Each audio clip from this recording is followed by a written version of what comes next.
Hello everybody and welcome to another session of nTop Live. My name is Matt Shomper and I'm the Director of Engineering at Tangible Solutions. And today we're going to be talking about conformally mapping structures to implicit shapes. And so hopefully by the end of it, you'll get a little bit of an understanding about what exactly we're doing in order to be able to create this type of conformal geometry and understand kind of some of the pitfalls of what we're doing, some of the sort of next steps maybe in the optimization, and just basically being able to take implicit level shapes and then use tools to kind of get the structure to end up sort of at the bounds of the implicit body where we want them to be. So I will attempt to keep rambling to a minimum. There's quite a bit of topics that I want to dive into, and this isn't necessarily for the faint of heart. So I'm not necessarily going to be going too much into some of the math behind everything, and I'm hoping that we can just kind of go from there. So two initial principles that I want to go over, and these have been touched in various ways in other types of presentations, but those are going to be kind of a simple understanding of what the remap block does, and then the idea of this two-body field that has been sort of established. So when you look at surfaces in space, because when we talk about conformally mapping structures, one of the ways that it's done now, and certainly in nTopology we have the ability to do this, is to take two surfaces in space or a single sort of closed surface and conformally map a structure to it. So this is mostly done, at least right now inside nTopology, with being able to warp a beam-based structure to the types of surfaces. And the reason that this is because while we do harp on the fact that implicit data is quicker, faster, more manipulatable, boundary representation data allows for a very nice, surface in space that we can go up to and we can morph to. So once you start talking about implicit shapes, of course they are a lot quicker, but it creates a little bit more math challenges in understanding how we warp to those shapes regardless of the shape that we give it. And the way we can do this is by using these fields, of course. So when you look at like this isosurface in space, you can kind of see here that we have a really nice reverberation of the field every single millimeter to and from positive and negative. So this gives us a nice even, sort of evenly spaced field that we can go off of when we're wanting to conform or warp geometry to a surface in space. And then with our fields, we can kind of see here this creation of a two-body field. And again, I'm not going to necessarily go too much into the weeds on this, but what you see here is essentially a field that's created from positive to negative from two different shapes. And at each shape, you're going from +1 to -1. So you can see here I've got these steps set up at 100 microns. So we're going from one to the other. So this gives us a nice way to represent a +1 and -1 values in between two shapes. So that's the first thing, understanding that we can use this sort of two-body field and go from A to B. The next thing that I want to go over is how we use the remap field and kind of the way of looking at it. So if you look at a gyroid field in space, you can kind of see here, again, this is a non-dimensional field going from +1 to -1. And that's represented by a surface in space. So when we talk about a gyroid field, a TPMS field, we can thicken it, we can offset it, we can intersect it with other bodies, and it gives us a nice structure. When we want to use the remap field, it doesn't work the same way as, let's say, remap scale field. So when you go and you're remapping, to scale, we want to get 2 times what our x scale is. Then you can see here that we've elongated it in the x-axis. But when you talk about the remap field, and we're going from our original gyroid field, let's say, and we're remapping the scale, you can see here that when we multiply by x, we're actually compressing it over that distance. And this is because from an equation standpoint, Imagine that the output, what the field that we're trying to get is on the opposite side of the equal sign. So when you're doing, when you're balancing equations, you're actually taking the 2 away from the x. And so you kind of got to think about it backwards. In other words, what manipulations have to be done to these to get x, y, and z back to just x, y, and z? And that's how you have to look at Remap Field. Another way of looking at it, and I can kind of pop this up real quick, is there we go. So I love Wikipedia.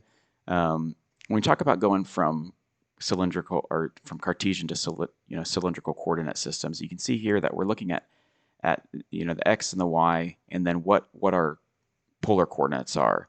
And this is a really cool visualization over here. We're seeing kind of a sine field, which is, a TPMS is nothing more than sine and cosine, entities combined together. And we're seeing there how we can wrap that into these polar coordinates.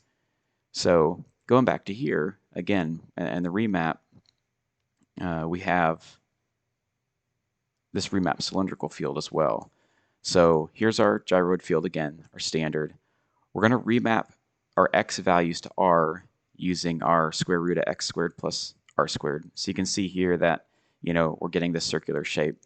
And then we're going to remap our y values to theta. So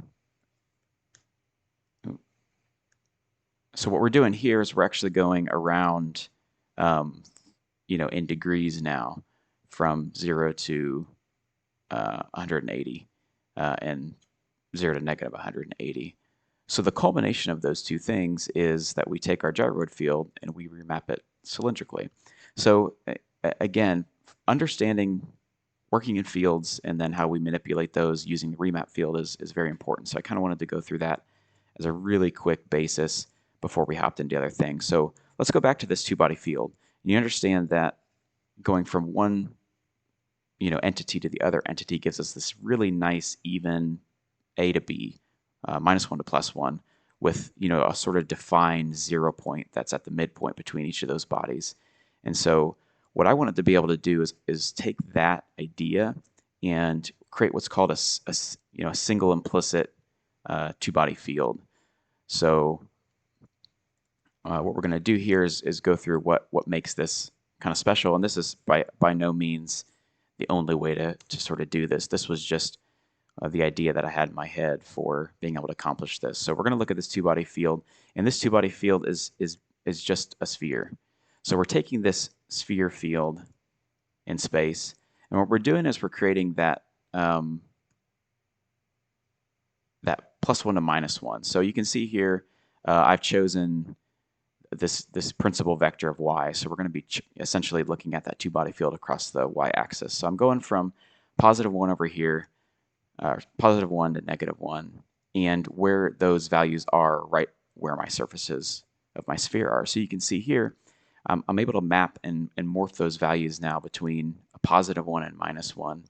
And the way that we're doing that is actually, pretty interesting, because I wanted to isolate surfaces, right? But I didn't necessarily want to do it in a way that is kind of like create a block over here and subtract it, and create a block over here and subtract the shape. So what we're actually doing is we're using this manufacturing support volume. And from there, we're creating sort of these implicit shapes on either side of where we're at. And that gets us to sort of this shape on either side that we're going to be able to utilize. And what's I think is pretty cool is we can use this feature angle to kind of, exclude certain areas of the shape that are going to potentially affect our warp value. So when you talk about like a really steep series of peaks and valleys, we may want to exclude those from the calculation. So we may only want to look at the, a 45-degree feature angle in order to be able to capture, what that two-body field is. So cool. So we have a tool that we can use to be able to look at how we're morphing that shape from +1 to -1. But here's where, some of the work comes in, and being able to take that now and turn it into what we would call a conformal map. So this is a little bit more messy workflow, but I'm going to kind of attempt to step through it in a way that makes sense, and how we get to kind of this really nice conformal mapping. So I have this body here. I don't know, it's like a caterpillar or something. I was trying to make it so that we have a decent amount of undulations on the top and the bottom. And we can see here is that for this structure, I've chosen the z-axis to kind of conform the top and bottom of our structure to. So the first thing we do is we take our shape and we actually, this is something that I do anyways. Typically when I create a tool, I'm morphing the shape to the 0, 0, 0, the origin of nTopology. And that's just because a lot of the scaling operations and remap operations are centered around the 0. And so what we're doing is we're pulling it to the center first. You can see there's our nice representation of our implicit in space. And then we're running it through that tool. And so what that tool is doing, again, is we're taking, the edges of where our body is, and we're setting those at 1. And then we're getting this really nice sort of top to bottom field. And what's cool about this tool is we can do it in essentially any vector that we want. So we can kind of say, all right, where's our shape in space, and where are we wanting to conform to? Some of the next steps for utilizing this sort of tool is being able to sort of morph the structure kind of in a 360-degree, around all axes. But that creates a little bit more problems and some more math. So for the sake of these examples, we're just looking singularly at an axis that we're trying to morph to. So we have this nice two-body field that's represented by where our angle is. So you can see I've turned it up to 90. So I'm essentially wanting to capture every single bit of the geometry. And then what we're going to do is we're going to just go through a series of steps that turns this two-body field into something that's usable for our remap.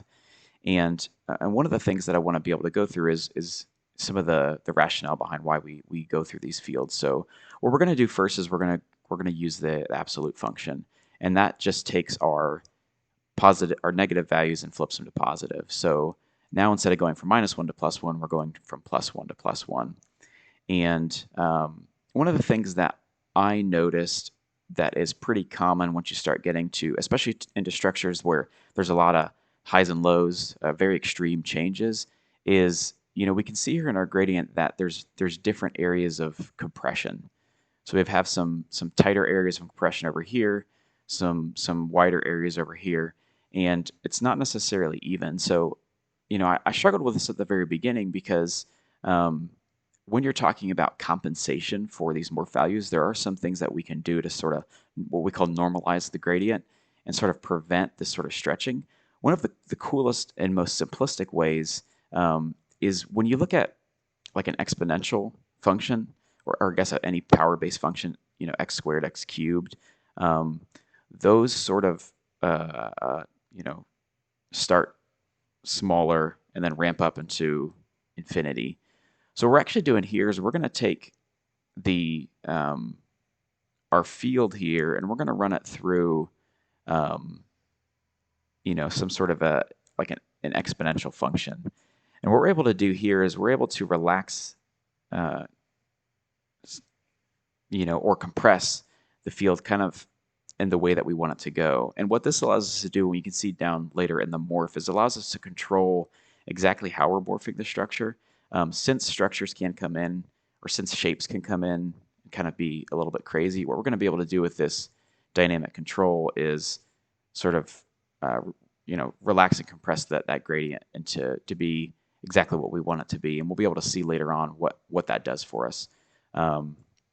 This next series of steps where we go through and these prior to putting into our remap tool are a few different ways that the singular way that I'm getting from this ABS field into a usable value for our morph function. So what I did was I flipped it to go from -1 to +1. I clamped the bounds. What clamping allows us to do is essentially exclude any values past what we care about. So you can see here that I'm going from 0 in the middle to -1, because after -1, I go past where my surface is in space, and I don't really care about it. So I like to do that because it also helps me visualize if I'm indeed doing the right thing, or if I've sort of gone out in la la land and my math no longer makes sense. So what we're going to do here is we're going to offset it. Offset gets me back to 0 to 1 in the middle. So again, the math here, what I probably should have done was done a linear map from 1 to 0, and then turn that from 0 to 1. But this made sense at the time in my sleep-deprived brain when I was working through this. And so what we're doing now is we're going from 0 out here to 1. And again, you can see here that we had to add units for this offset command because it doesn't accept unitless input. We can see here when we're using it for the morph in Z, we actually are dividing Z by 1 because this remap wants a unitless field. So the tactic that I chose is less than ideal in that it's nice to be able to work completely unitless until you have to. And so that's what we're doing here is we're taking this field in, which again is unitless. We're remapping it, and we can always add units down the line. And usually, at least in my case, I'm going in millimeters. So what we're seeing here is we're now seeing what happens when we morph this. So once we go and multiply it by Z, we're taking it back into sort of negative land and positive land. And the nTopology dev team, if you're listening to this, one of the things that would be really nice is to be able to have kind of this idea of infimum and supremum, which allows us to understand where the minus value and the plus value is of any sort of field that we can query cited dynamically. The reason I say this is because there are a couple things we can do at this point that also allow us to sort of work on our gradient. We do see kind of a lot of compression in these areas. So that would be a nice way to be able to sort of dynamically compress, or extend the field where we want it if we know exactly where our positive and negative values are. But I digress a little bit. At least for the purposes of here, we have this really nice top surface with this really nice bottom surface, and of course the gradient going from top to the bottom. So what we're going to do here is we're going to conformally map in Z. So we're going to leave X and Y values alone, and we're going to take about that Z axis and we're going to map our structure. So you can see here again, a couple other things that I like to do, but I didn't do for this is if you take, we'll just do it real quick. If you take your body and let's grab the field, and then we take this map right here. Oh, it didn't like something. I probably did that backwards. But if you take that body and you perform max, what you can also do is kind of clamp the bounds of the body as well. So this is kind of a way to do a pre-intersect of your field, and it also allows you to somewhat exclude some of the things that you're not necessarily interested in. So it's just a random tip. So we started with our remap. Let's go back to that. Let's turn that down. And then we're going to give it units. We're going to set our bounding box of our field, which I just bound to essentially this bounding box that's wrapped around my structure. And then we're going to add an optional offset. So when we bring in volumetric based lattices that are non-dimensional, that have 0 thickness to them, we want to be able to optionally offset those bodies. And then what we can do from there is, when we get to that final structure, is we're transforming the field essentially back to the center where our body came from. So, if we're wanting to remap something that's out in space somewhere, what we're doing is we're pulling it into the center, we're remapping it there, and we're just sending it back off to where it came from. That allows the user to be able to see it intersected with the body they have and not necessarily translated to the center. So you can kind of see here what we've done is we've created this final body. And this looks a little bit messy because I'm not going to play around with the variables here, but you can see that, again, because we had that stretching in certain areas, you can kind of see what happens when we don't necessarily normalize the field, but we captured our intent, and that's the fact that this diamond-based lattice has been conformed and morphed to the areas that we want them to. So again, just to kind of quickly go through and recap, we're taking our field from our shape, we're moving it to the center. We're understanding where it's at first. We're creating this two-body field, which gives us the top and bottom surfaces in the axis that we're interested in. We're performing an ABS, absolute, eventually getting to so where we're at, 0 on the edges and 1 in the middle. And you can also control the gradient a little bit differently. This way you can multiply it by a scalar value in order to essentially extend or compress the field even further linearly, or again keeping the same gradient pathways. We're morphing it, and then we are conformally mapping our structure to there. So as far as where our final goes, here's sort of this volumetric based structure. We could also take sort of this unitless field here, and we're going to drop a TPMS field on there, so you can see as well. We have this nice sort of map here all the way around the structure. If we wanted to change exactly what we're interested in mapping to, we can go ahead and alter the shapes here. Hopefully it won't yell at me. I have not tried this yet. And we can see the map is now a little bit different.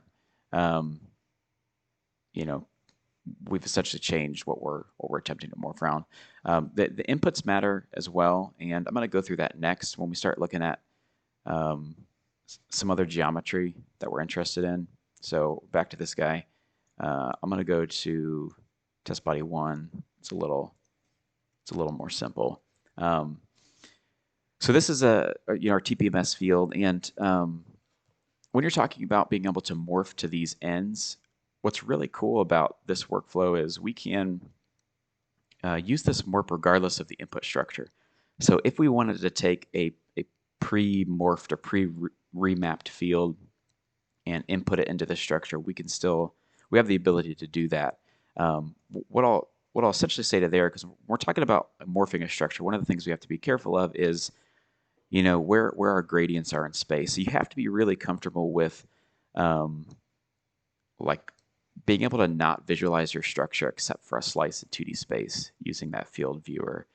So when I say that, what I mean is, we have this cubic lattice, let's say, in space. We're going to look at it from the top down.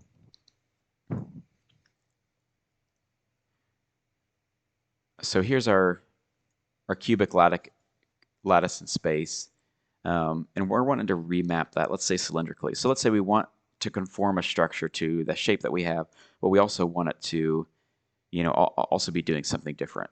So what we can do is, here's our remap cylindrical field. Rather than using the built-in one in nTop, I'm again showing you how we can remap x to our x term, or r, and then remap our y to theta. So we're going to remap this cylindrically. One of the interesting things to note is if you remap, let's say a gyroid field, periodic field, and your cell size for that gyroid is 3. When you remap cylindrically, you want to make sure that your cylindrical map length is a multiple of your cell value. Otherwise, you're going to end up with it not necessarily mapping 100% around the structure like you want it to. But again, for these purposes, I don't care. We're going to be doing some stuff downfield anyway. So when we talk about that, where our gradient is, when you remap something, oftentimes you end up stretching it potentially unintentionally. So what we can do here is we can also look at how we're scaling the field. This is scaling about x and y evenly. And then what we're going to do is we're going to move this guy over to a particular corner. So you can also move and translate your fields in space as well, which is really nice. We're going to dynamically adjust the gradient. So what I'm doing here is I'm taking about this center point here, and I want to be able to adjust my gradient. And to do that, I'm taking this axis, in space, because I'm interested in adjusting just the XY values. So I can take an axis here, and I'm going to create a ramp from it. And that ramp is going to go from, the center here out. And in the center, I want to multiply my gradient by 0.5, and I want to go from, to 1 outwards. And you can see here what we're doing is, I'll show you, what we're trying to do is get rid of the extreme warping that happens in the center. And some of these values you can see, when you try to remap something cylindrically or spherically, is where it converges in the center of the shape that you're using to remap. Oftentimes the geometry can be, can kind of be not exactly what we want out of it. So what I like to do here is what we say is like dynamically scale these values, and it sort of, I don't want to say exclude, but in a way it does exclude some of these values, and downstream it makes them more of the solid shape when you intersect them with the body, rather than sort of introduce problem areas when you go and you're meshing them downstream. And so what we're doing here is we're sort of predeforming the shape that we know we're going to want to conformally map. And I hope I'm not losing people here. So then what we're going to do off of there, and this is something that,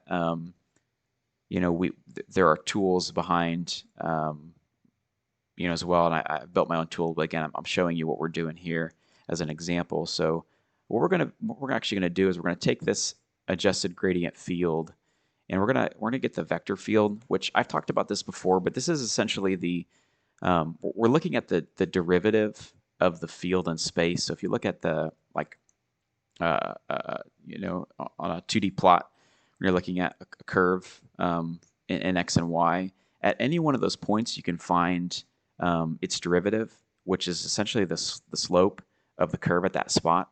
So what we're doing here is we're taking kind of this derivative term, and we're going to divide our field by this derivative term. And then what we're going to do is, this is just something that we do to say any value that's not a number. Sometimes things go to infinity when you divide by something that's not a number, or divide by 0. So we're essentially correcting those values. So what we're doing here is we're attempting to normalize the stretching that happens, just the natural stretching that happens when you sort of are manipulating things with math and space. So we're taking this kind of pre-manipulated cylindrical field, and what we're wanting to do is, as you can see up here, this is the field that we're interested in. So right now it's a pretty basic, field, and what we're going to replace that field with is our cylindrically remapped field. And I did make sure this one would work, because it looks a little more tricky. All right, so awesome. So we're actually taking a cubic structure. You can see here our cubic lattice in space, and we're going through a series of steps to predeform or pre-map our structure cylindrically. And then you can see here that, well, this is really cool. We have the structure morphed, exactly where we want it to, on the ends of the body. And so I think this is really cool because it allows you to take structures in space, or it allows you to take, structures, and the reason why we conformally map them, at least, I'm familiar with in the medical device field, is when you just intersect a structure, a volume-based structure with the body you're interested in, a lot of times you end up with these struts out in space that are undesirable, right? They're these cantilevered beams that, at least inside the body, you're not wanting to break off once you start putting load on the implant. So here, this allows us to ensure that the boundaries, again in the axis that we're interested in, are sort of conformal to the geometry that we want them to be. So that's the, this lattice right here, and then again we could do kind of a non-mapped lattice. We can take our, let's say this diamond lattice here, we'll toss that field in, and then what we're doing here is just taking a more ordered structure that's not been deformed, and we're taking that and we're morphing that to the shape. So again, this is a really cool way, I think, to sort of get this geometry to conform, and it all has to do with how we're controlling and setting up the geometry going in and manipulating that. Just to show sort of a little bit tougher of a test body, we're actually going to take this test body too. I made this in Fusion 360. I was just trying to create kind of a weird shape. It sort of looks like a little character just standing there with like a sway back or something. What's that bird from Snoopy? That's kind of what it reminded me of. So you can see here that we have the same thing, no matter what the input body is we already know that our structure here is taking the same surfaces and creating that 0 to 1 value that we're interested in. So even though we have drastically different shapes, we're still able to conform the geometry to those exactly the way that we want them to go. And one of the things that you will notice is that, similar like what we talked about a little bit back, is once you start getting sort of towards the edges, and the more that you have these extreme changes in your field, the more that you're going to end up potentially with some of these values warping unintentionally, which is why some of the next steps is to be able to take this principle of conformally mapping them and kind of try to see how we can conformally map the structure, not just in a single axis, but be able to do it that wraps around the structure in the way that we want it to. So essentially taking X, Y, Z values and mapping and combining those all in the same time, so we can essentially get what this really nice morph is that we're seeing here, and wrap it around the body equivalently. So if you're interested in something similar or working on this further, then I'd love if you could reach out to me and we could kind of talk a little bit further about how we can get that to work, or some additional ways we can approach the problem. So again, we'll go back to this first body since it's a little bit more simple. But what I'm hoping that you're able to see here is how we're able to take a deep dive into the idea of these two-body fields, and using the 0 to 1 values from that two-body field to conform structures and geometries to the shapes that we're wanting. And I'll just give a little bit of an aside. Here's kind of this spherically morphed gyroid structure. You can see here that its center point is morphed exactly the way that we want it to on this end plate, and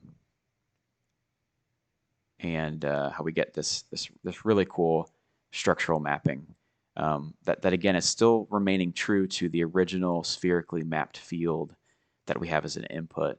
And I will say this, one of the reasons why I think that this is particularly interesting is, at the very beginning, I talked about how we can use surfaces like boundary representation surfaces to morph, and I think that a lot of people, or some of the newest research into it, is using kind of this voxel-based approach, where you say, I want this many cells in X, Y, Z. And so what it's doing is it's saying, well, each one of those inside my shape is representing sort of a single voxel, and then I'm going to morph the structure through splines or something similar to where I'm getting at. But when you talk about scaling that up into really complicated surfaces, that trends towards being almost unusable when you talk about the computational power required to voxelize something that's really complicated. The cool thing about using this is that we're just stripping away that the heavy boundary representation, surface points, edges, and space. And we're going back to the pure math.